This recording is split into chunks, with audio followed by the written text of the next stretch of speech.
নমস্কার বন্ধুরা, গোপালে হেসেলে আপনাদের সবাইকে স্বাগত। সামনেই শ্রীপঞ্চমী মানে সরস্বতী পুজো। সেই দিন গোটা সেদ্ধ করার নিয়ম কিন্তু অনেক বাড়িতেই আছে, তাই আজকে সেই রেসিপিটাই শেয়ার করছি। আশা করছি আপনাদের সবার খুব কাজে লাগবে। তাই চলুন সময় নষ্ট না করে রান্নাটা এবার করে ফেলি। গোটা সেদ্ধ তৈরি করার জন্য আমি এখানে কিছু সবজি সাজিয়ে নিয়েছি। সবজিগুলো এখানে যা যা নিয়েছি সবই কিন্তু 7টা করে আছে। প্রথমেই আছে আলু, 7টা আছে, বেগুন আছে, রাঙা আলু আছে, শিম আছে, মটরশুঁটি আছে, কাঁচা লঙ্কা নিয়েছি। এর সাথেই আরো কিছু জিনিস যাবে। এর সাথেই লাগবে সবুজ মুগ ডাল। এখানে 1 কাপ মুগ ডাল আছে আর এটা জলে ভেজানো ছিল। এর সাথে নিয়েছি ছোলা আর বাদাম, এটাও দুটো মিলিয়ে 1 কাপের মতোই আছে আর এটাও জলে ভেজানো ছিল। নিয়েছি কুল, 7টা আছে। শীষ পালং লাগবে। শীষ পালং যারা নতুন ঘরণী, যারা বুঝতে পারে না যে শীষ পালংটা কি, দেখুন এই ধরনের কিন্তু শীষ থাকবে, এই ধরনের জিনিসটা থাকবে, সেটাকেই কিন্তু শীষ পালং বলে। আর এই রান্নাটাতে কিন্তু এই জিনিসটা লাগবে। এর সাথে আরো কয়েকটা আনুষঙ্গিক জিনিস লাগবে যেটা আমি রান্না করতে করতে বলে দেব। তাহলে চলুন রান্নাটা এবার শুরু করি। গোটা সেদ্ধ তৈরি করার জন্য আমি একটা বড় ডেচকি বসিয়ে দিয়েছি। এর মধ্যে প্রথমেই আমি সবুজ মুগ ডালটা দিয়ে দিচ্ছি। এবার ছোলা আর বাদামটাও দিয়ে দিলাম। এবার এক এক করে সবজিগুলো দিয়ে দিচ্ছি। প্রথমে দিয়ে দিলাম আলু, এবার দিয়ে দিচ্ছি রাঙা আলু, দিয়ে দিচ্ছি শিম। কোনো সবজি কিন্তু এখানে কাটা যাবে না, সবই গোটা গোটা রান্না হবে, সেজন্যই কিন্তু এটার নাম গোটা সেদ্ধ। এবার দিয়ে দিচ্ছি বেগুন।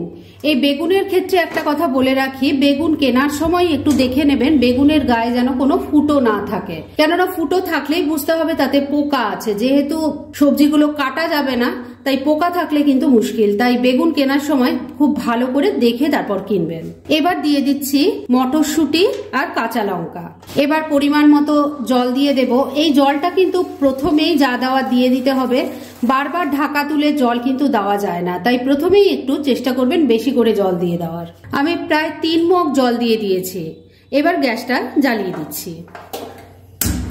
কুলগুলোও দিয়ে দিলাম।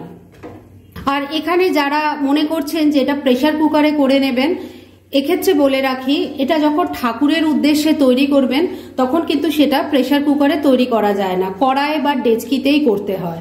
তবে এটা যদি আপনারা অন্য পুজো ছাড়া অন্য যে কোনো দিন যদি নিজেদের এমনি খাওয়ার জন্য করতে পারেন, কেননা এটা তো খুবই পুষ্টিকর একটা জিনিস, সেক্ষেত্রে কিন্তু আপনারা প্রেসার কুকারে করে নিতে পারেন।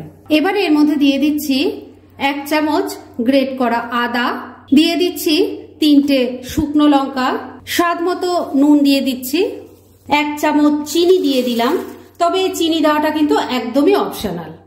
দিয়ে দিচ্ছি 2 চামচের মতো সর্ষের তেল। এবার সবকিছু খুব ভালো করে মিশিয়ে নিচ্ছি।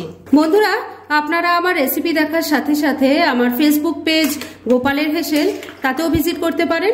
ডেসক্রিপশন বক্সে লিংক দেওয়া আছে। সবকিছু খুব ভালো করে মেশানো হয়ে গেছে। এবার ফ্লেমটাকে লো আর মিডিয়ামের মাঝামাঝি রেখে আমি ঢাকা দিয়ে 20-25 মিনিট রান্না করে নিচ্ছি। প্রায় 20-25 মিনিট রান্নাটা করে নিয়েছি। এবার লিডটা খুলছি। এবার এর মধ্যে শীষ পালংটা দিয়ে দিচ্ছি। এবার এটাকে আবারও ঢাকা দিয়ে 20-25 মিনিট রান্না করে নিচ্ছি। এই রান্নাটা কিন্তু কম ফ্লেমেই করতে হয়, আর ঢাকা দিয়ে দিয়ে এইভাবে রান্না করতে মানে যতক্ষণে এগুলো ভালো করে সেদ্ধ হবে মোটামুটি ঘন্টাখানেক তো লেগেই যায়, আর তাতেই কিন্তু এর টেস্ট হয়, আর নিয়মটাও কিন্তু তাই। যাই হোক, আবারও 20-25 মিনিট আমি রান্নাটা করে ফিরে আসছি। একদিকের ওভেনে গোটা সেদ্ধটা তৈরি হচ্ছে আর আরেকদিকের ওভেনে আমি একটা তড়কা প্যান বসিয়ে দিয়েছি। এই রান্নাটায় একটা ভাজা মশলা দেব, সেটা তৈরি করার জন্য। এর মধ্যে প্রথমে দিয়ে দিচ্ছি 1 চামচ গোটা ধনে, দিয়ে দিচ্ছি একটা শুকনো লঙ্কা, এর সাথেই দিয়ে দিচ্ছি 1 চামচ গোটা জিরে। এবার ফ্লেমটাকে কমে রেখে এই মশলাটাকে ড্রাই রোস্ট করে নিচ্ছি। মশলাটা ড্রাই রোস্ট হয়ে গেছে, গ্যাস বন্ধ করে দিলাম। এবার এটাকে নামিয়ে নিচ্ছি আর ঠান্ডা হলে গুঁড়ো করে নেব।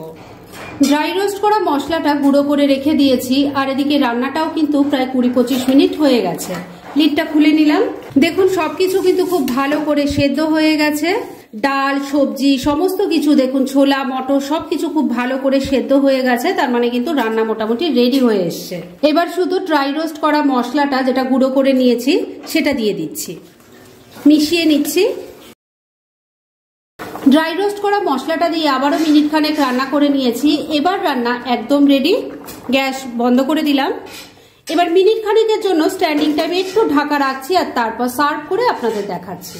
ফ্রেন্ডস, আমার আজকের এই গোটা সেদ্ধ করা রেসিপিটা একদম রেডি হয়ে গেছে এবং আমি সার্ভ করে দিয়েছি। এটা কিন্তু খুব হেলদি একটা রেসিপি, যে কোনো দিন এটা তৈরি করে ফেলতে পারেন। না সরস্বতী পুজোয় তো এটা মাস্ট, তাই রেসিপিটা জানা থাকলে আপনাদের খুব সুবিধাই হবে। আর এরকম অনেক ভালো ভালো নিরামিষ রান্নার রেসিপি আপনারা গোপালের হেসেল সার্চ করলেই পেয়ে যাবেন, যার মধ্যে থেকে কিছু কিছু আমি সাজেস্টেড বক্সেও দিয়ে দেব, সেখান থেকেও আপনারা দেখে নিতে পারেন। তাই গোপালের হেসেল অবশ্যই ভিজিট করুন। আর আপনারা কেমন ধরনের রেসিপি চাইছেন সেটাও কিন্তু আমাকে জানাতে পারেন, আমি চেষ্টা করব সেই সব রেসিপিগুলো আপনাদের সাথে শেয়ার করার। আর আমার আজকের এই রেসিপি যদি আপনাদের ভালো লাগে আর ইউজফুল বলে মনে হয়, তাহলে যারা এখন আমার চ্যানেলটাকে সাবস্ক্রাইব করেননি তারা প্লিজ প্লিজ সাবস্ক্রাইব করুন। তাহলে আজকের মতো এখানেই শেষ করছি, পরদিন আবার এরকমই কোনো ভালো রেসিপি নিয়ে চলে আসব। আপনারা সবাই খুব ভালো থাকুন, সুস্থ থাকুন।